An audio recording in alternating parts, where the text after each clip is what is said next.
Hello there. Good morning. Ooh, it's really bright in here this morning. So, thank you for joining this morning. I would love to hear your names. Some of you guys, I recognize I'm doing this from standing on my elliptical trainer. So if I'm moving around, I'm sorry about that. My name is Missy Ballison. I see a lot of new names in today, so thanks for joining me. I am a personal trainer and massage therapist and behavior change specialist. And I'm going to move this around real quick before we start because this is going to be, much too mobile of a scope. Sorry about that. I'm going to move myself around the gym a little bit here and we'll try this. This will be better. So, sorry about that. Thanks for joining. Missy Ballison. Oh gosh, I'm killing you here. I had this all set up because I use it on my elliptical trainer, so it goes higher for the workout, so you can see my workouts, and it wasn't really working for me today. So usually I scope often workouts. I'll be done in 1 second here for you. Oh, it's going to be one of those days, I think. All right, here we go. That's better. All right. Oh my gosh. Thank you for the hearts. This is absolutely ridiculous. All right. I think we're locked in. How about that? Okay.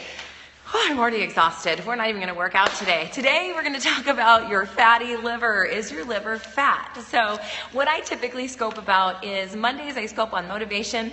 Tuesday is Tipsy Tuesday, sometimes fitness, just general health topics or organizing topics to find you more time in your life to be fit and to eat right. Wednesday is Workout Wednesday. Thursday is Therapy Thursday, which is where we break down different body parts that I often see injuries in. And then I teach you how to recognize an injury, what it might be, how it started, and how you can fix it. And then Fridays is Foodie Friday. So, so today I'm going to talk to you about a fatty liver. And so I am recording this also because I have a membership site, and I post these on YouTube. Okay, goodbye. Thanks. So I post these on YouTube.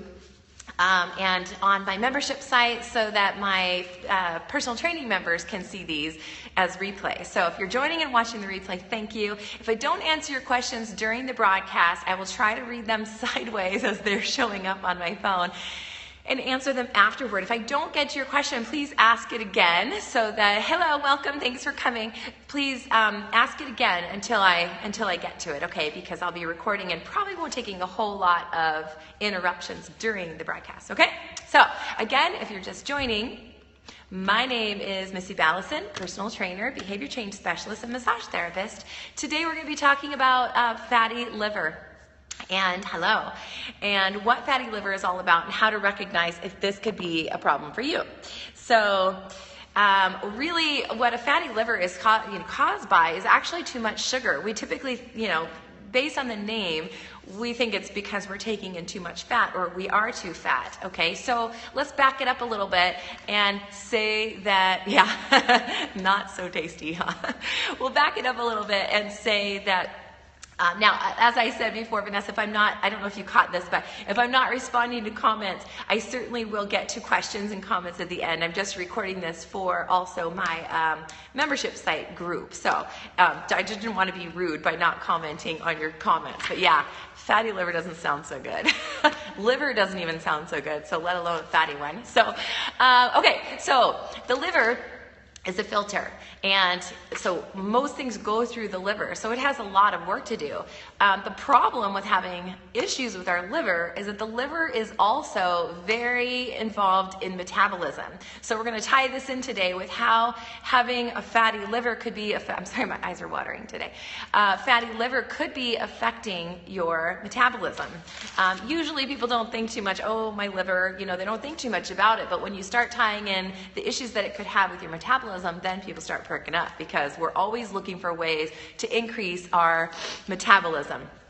So what happens here? Let's start at the very beginning. So it actually starts with sugars in the bloodstream. We've talked before about sugars building up in the bloodstream. And what happens is the body does not like sugars building up in the bloodstream because it's very corrosive to other organs, to eyes, to the heart, to the arteries, all the other organs. It's very inflammatory to the joints. So the body's goal is to get that sugar out of the bloodstream. And the way it does that is by creating insulin, which is a hormone. It's created in the pancreas, and its job is to come out of the pancreas and go get those sugars and carry them off out of the bloodstream into the muscles and into the liver. Okay, so here comes the liver. What its purpose is there is the body is hoping to use those sugars as a fuel source.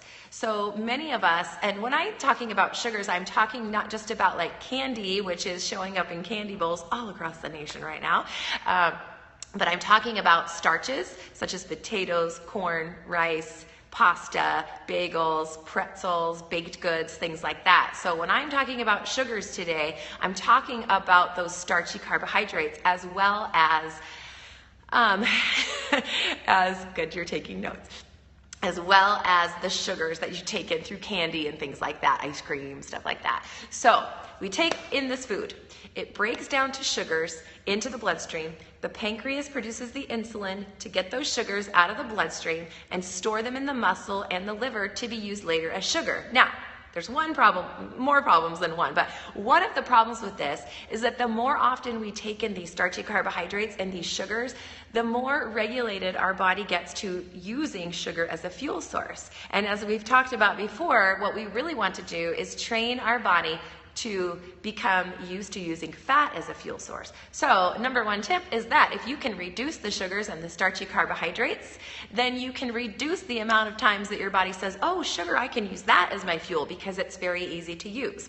So one tip is to reduce the sugars, and that will help you to switch from being a sugar burner to a fat burner. But let's go on from there. So what happens now that it's stored in the muscle and it's stored in the liver, you can only store so much at a time. So after it gets stored as sugar in the muscle and the liver, it begins to be turned to, I believe it's 500 grams is what you can store in the liver as far as sugar goes. Once it gets beyond that point, it needs to do something else with it. So it converts that sugar into fat. When I mean it gets beyond that point, what I'm saying is that if you don't use those sugars up as fuel, then it gets stored as fat. Okay, so if it was stored in the muscle, it's going to be converted to fat to be stored on the body.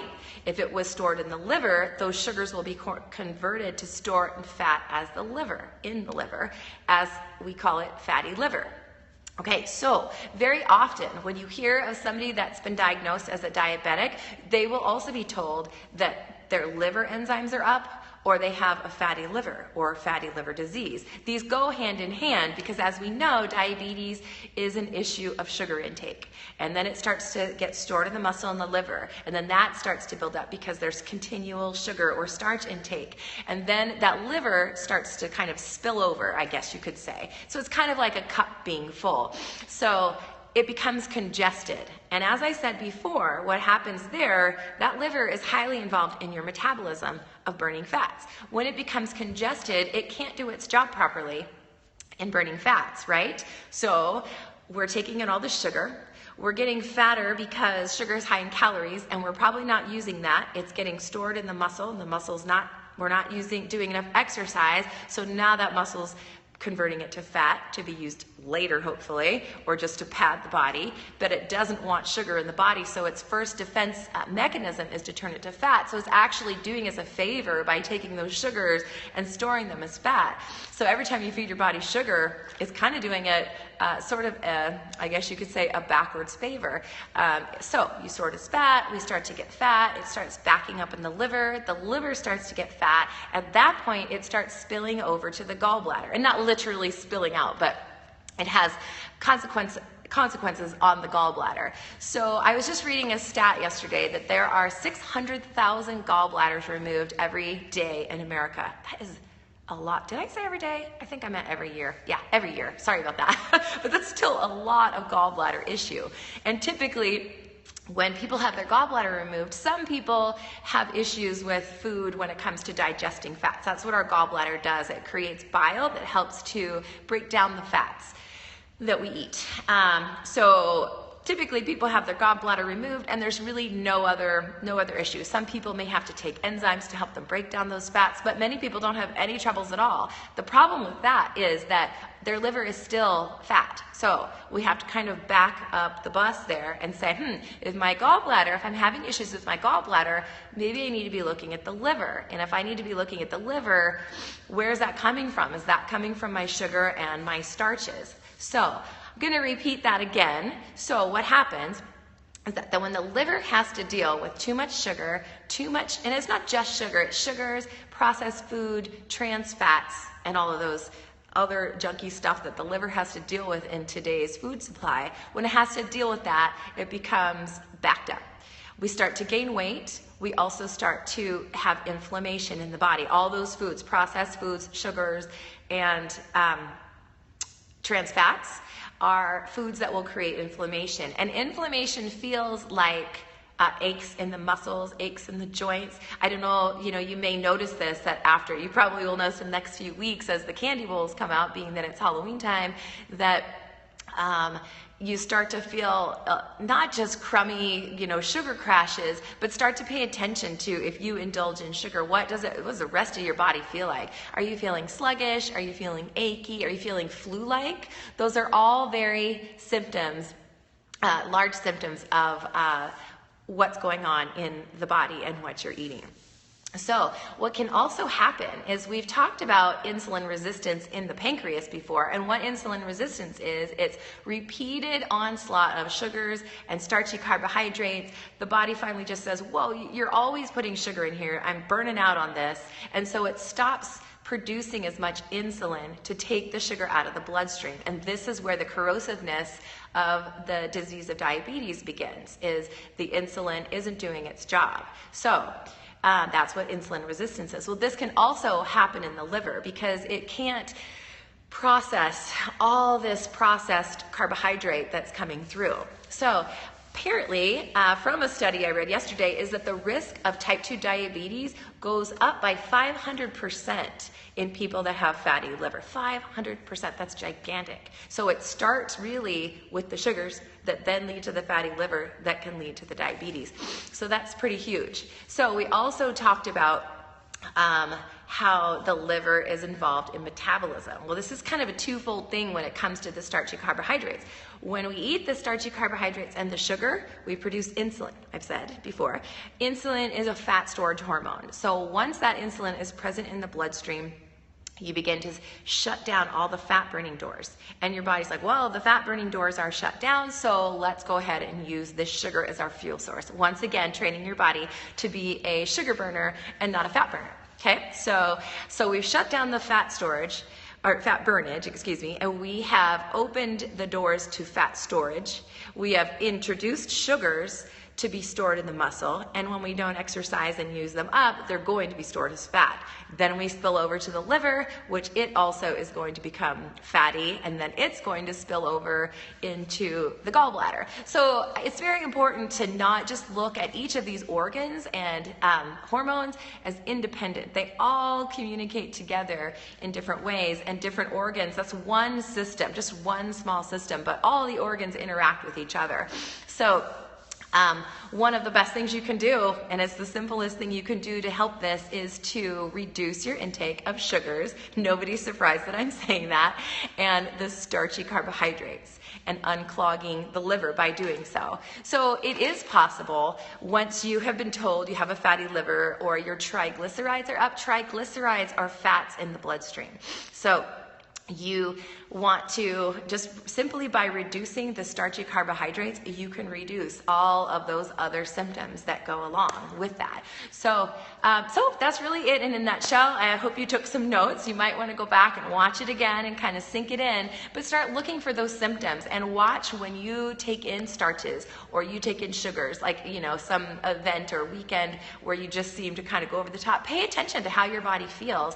Often, if you can relate a certain certain way of eating or a certain type of food to feeling crummy, it makes it so much easier to be motivated to stay away from that food. Often we feel like staying away from certain foods is like a punishment, or that restriction, and it's so hard. But if you can tie in something that is more tangible to it, as opposed to it being a restriction. If you can tie in a crummy feeling that you feel, or sometimes when you eat sugar you get mouth sores or achy joints, or just that crashing, exhausted, grouchy feeling. If you can really tune into what you've been eating and how it's making you feel, if these are poor, negative foods, it's so much easier to reduce those things from your diet when you have a connection to make with it. So thank you for joining, and I am going to go ahead. If you have any questions, I'll stick around for some questions. I missed a few comments there. I think Max said something about trans fats. Yeah, hopefully nobody's eating trans fats anymore, because they're really doing I'd say a pretty decent job of reducing. I have to turn my head to the side. Dr. John McGougal. Oh, I don't think I get that. He swears by starchy carbohydrates. So is John McDougall I gotta move this because my knees are getting crampy. Is John McDougall by chance let me move this here. Is he an endurance athlete? Because there is a purpose for, I think they're calling them resistant starches, but it is for, I'm sorry you guys, this is just a horrible filming day. So Max, is he if he's a resistance,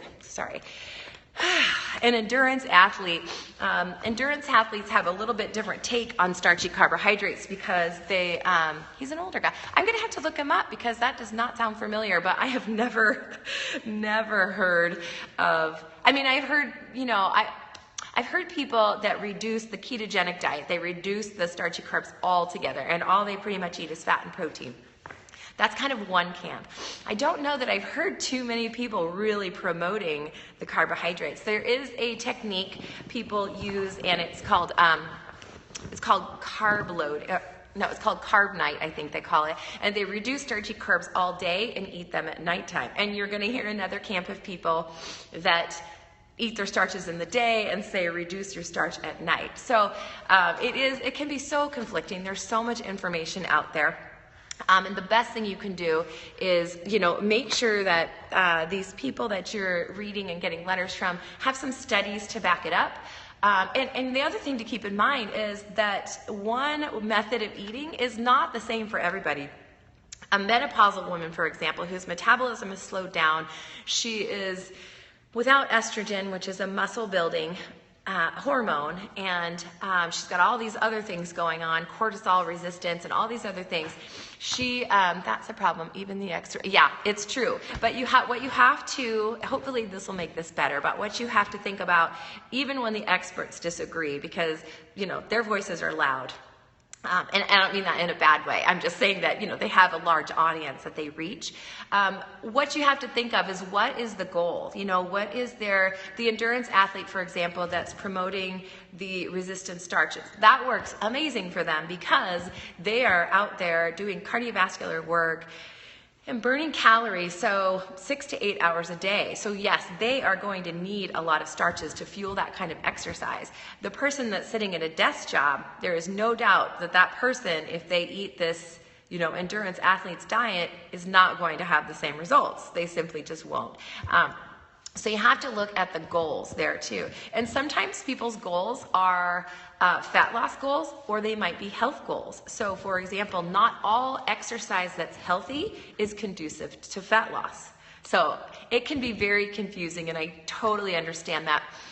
You have to take into account what your goals are and what your health situation is, and then kind of really look at what you're reading and say, what perspective is this person writing this from?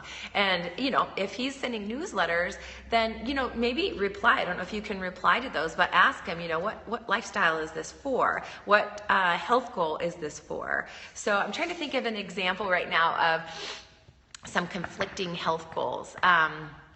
Let's say that I say drinking whey protein is the only way to go. Well, that's a problem for you if you are somebody that's allergic to dairy. So that's not going to work for you. So Yes, it's a really good thing to keep in mind, and it's just I know it doesn't help a lot because now you still have to weed through all of the stuff. But what did they say? What's good for the goose isn't good for the gander, or whatever, or the turkeys in my backyard. But you do have to just keep in mind that regardless of what the statement says, you have to dig a little further. And I really encourage you all to dig further. Because everybody's got a different goal set. I'm still trying to think of a good example of that. Let's say that we say whey protein is the way to go. Whey protein is the best way to drink to be able to burn fat. But you are a dairy sensitive person, so you can't do whey protein. Okay, well, let's see. I need to do some other kind of protein maybe. How about soy protein? Well, there's a problem with soy protein for women, for example, because of the way soy works in the body. I'm not going to get into a whole lecture here, but I just want to give you the example. Soy has estrogenic effects in the body, so it produces estrogen. It's a fake estrogen, so we become estrogen dominant, and this actually is true in men too. That's where we get moobs, man boobs. So too much buildup of estrogen in the body is not a good thing either. So if I tell my anti-whey person, go for soy, it may not be good for them either. It might be good for a man, but it might not. It might, if a person is prone to cancers, they would want to stay away from that. If they're not, if they've got all the parameters that make soy okay for them, or they're using very high quality organic soy, that's okay. So there's so many details to it that it is really hard. You just have to kind of listen for the clues in the articles that you're reading and ask a lot of questions and find out what the perspective is. So I feel like I have a better example. It's just not coming to mind. If I come up with one, I'll let you know. Maybe I should do a scope on different kinds of goals and why, to get you thinking that way, why certain goals would have a certain method you should follow and others that wouldn't. So yes. So does anybody have any questions? We could just do a quick little Q&A because there's still a few of you here. It could be about anything, or it could be about fatty liver. I'll tell you a little story. This is kind of interesting. My little mother-in-law, who's very tiny and very tough, she just went into, this has been a few weeks now, she went into surgery, and she was having terrible abdominal pains, and they found out when they went in, they thought it was a bowel obstruction. They found out that she had a gallstone the size of the surgeon's fist. So this had been brewing, and I'm telling you this not to display all of her secrets because you don't know who she is, but that this had been brewing for a long time. And while she doesn't love to go to the doctor all the time, she's very conscientious about her health because she's had lots of different, little health issues throughout, and she's very conscientious about it, and she gets lots of alternative medical care for things. So even for somebody like her that's pretty in tune with what goes on in her body, this gallstone had been brewing for, the doctor figured, several years. So hopefully they'll now take a look at her liver and see what happens there, because as we talked about, if you're just joining, we just talked about fatty liver and how fatty liver is tied in with diabetes and gallbladder issues. So here's the other thing about metabolism. The liver is very active when it comes to your metabolism. One thing that you can do to help, here's a good example, Max, of that whole goal thing, okay? So I could tell you, one really great thing, this is a perfect example, okay? I just learned this yesterday too, or came up with this concept yesterday. So I could tell you, your liver is highly involved with metabolism. If your liver is working really hard to deal with all this other junk that it's processing, all this fat, all these processed foods, all the extra sugar, it has to stop what it's doing to go help the kidney, okay? Because, did I say that backwards? I said that. Did I say that backwards? Yeah. So it's processing through all of this stuff, okay? So the liver's working super hard. One way that you can help the liver out is by drinking lots and lots of water, okay? So again, we talked about the liver being involved in metabolism. If it's getting sluggish because of all this detoxing it has to do, one thing you could do is drink lots of water to help flush those toxins through, okay? So on the other side of that spectrum, if you are drinking lots of water, now if I just said water, that's one thing. You're going to go, okay, lots of water. Now to clarify, I should have said clean filtered water, because if you're drinking lots and lots of chlorinated water, that is going to bog down your liver, because that chlorine your liver has to process. So it's actually doing more harm than good. Does that make sense? So what I said there, I was trying to show an example of how you could read one thing and then you could read the next thing. You might read in an article, oh, water bogs down your liver. Well, if they're not specific to the fact that it's tap water that has lots of chlorine in it bogs down your liver, then that's where the confusion happens. So if they're not super specific, that's where you need to ask questions and do a little bit more digging. So let me just clarify what I just said there, because it was a little learning point. Is that water is excellent for you to drink so that your kidneys are flushing through, your liver is flushing through. The kidneys are happy because they're getting lots of water, clean, fresh, filtered water. And so the liver says, okay, well, the kidney's good. I don't have to stop what I'm doing to help the kidney. So I'm going to stay here and focus on metabolism. Yes, chlorine can bog down the liver, and therefore also bog down the metabolism. Chlorine's a chemical and has to process through it. So if you live, I don't know about everywhere. I know our city has chlorinated water. We live out of town on a well, but we still will be purchasing a filter because we've got metals also that can bog down the liver. So having, those Brita filters or those under sink filters are a great idea, because you just don't know exactly. I believe you can go down and ask your city, and hopefully you'll get an honest answer of what they're putting in the water. Often you can tell by putting water in just in a water bottle and leaving it there for about a day. And when you open the bottle, you can smell the chlorination smell coming out of it. So what I was trying to say is that if I drink lots of water, it's very beneficial to my liver because it helps the liver process through things. So then my liver doesn't have to work so hard helping out the kidneys to do its things. But if all that water I'm taking in is chlorinated water, it's really not doing me all that much good. It's keeping me hydrated, but metabolism-wise, and that's good, the hydration factor, but metabolism-wise, it's bogging me down because my liver is now having to process the chlorination. And so, Max, your question about I can't pronounce that name of Waters Dansai, I think it is. They should not be chlorinated, but, to be honest with you, they always talk about, I've heard reports and things, and I don't know if they're valid or not, but that they talk about that sometimes they just fill those right from a tap, put them in a bottle, and sell them to you. So I would do a little research on where waters come from. And today, there are so many people out there. One person to check on that might be the Food Babe. I don't think she does scopes, but I know she's on Facebook and she has a website, and she does a lot of digging, sometimes a little over the top. She'll do digging into what they're putting in foods, but you might look for, I would be concerned with plastic bottles, yes. I was going to say back on the water, you might search that kind of water and find out. I have read that, I believe it's Voss. Ben Greenfield, this has been probably a good year or more ago. Ben Greenfield has a fitness podcast, and he did, if you Google Ben Greenfield best waters, he did a little report on what the best bottled waters were, and I believe it was Voss, V as in Victor, OSS.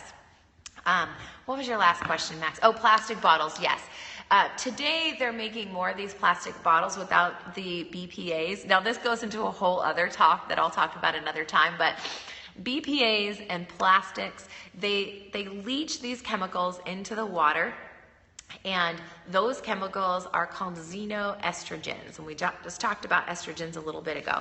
Xenoestrogens are fake estrogens. So we all have, even men, have receptors on their cells for estrogens, okay?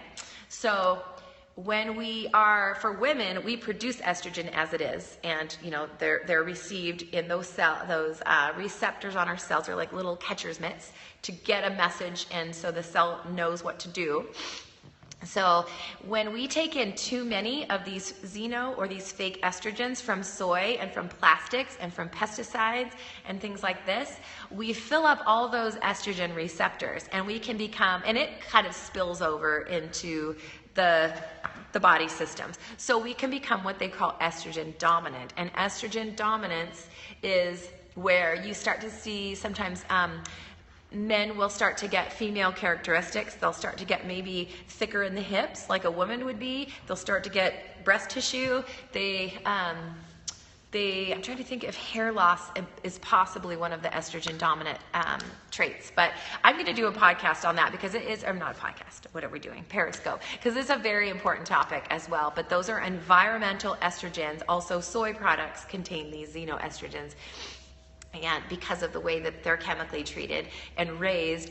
And so these build up estrogen, too much estrogen can be a cancer causing hormone. So, and it's a matter of just getting so much in from the environment, our hair products, our chemicals, our plastics, the soy products and things like that. So, okay, well then you know what? We're going to do that soon. So I'm going to gather up some stats for you on that just so I'm more specific and more focused on that one. But yes, I would watch for glass bottles. Or mason jars. You can buy little lids that have sippy tops for them, for your mason jars.